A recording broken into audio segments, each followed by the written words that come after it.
नमस्कार बालमित्रांनो, या साहित्याचं नाव आहे गुणाकार चक्र।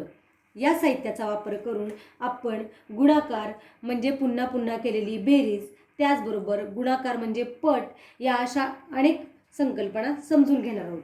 आता मी इथे एक गणित लिहिणार आहे।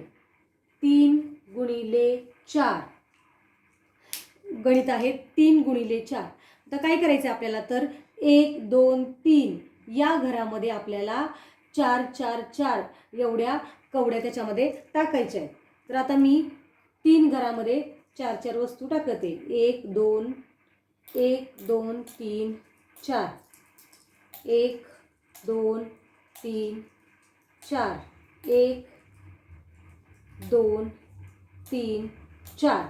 आता जेव्हा आपण या तिघांचीही बेरीज करू तेव्हा उत्तर येणार आहे 4 4 8 आणि 4 12।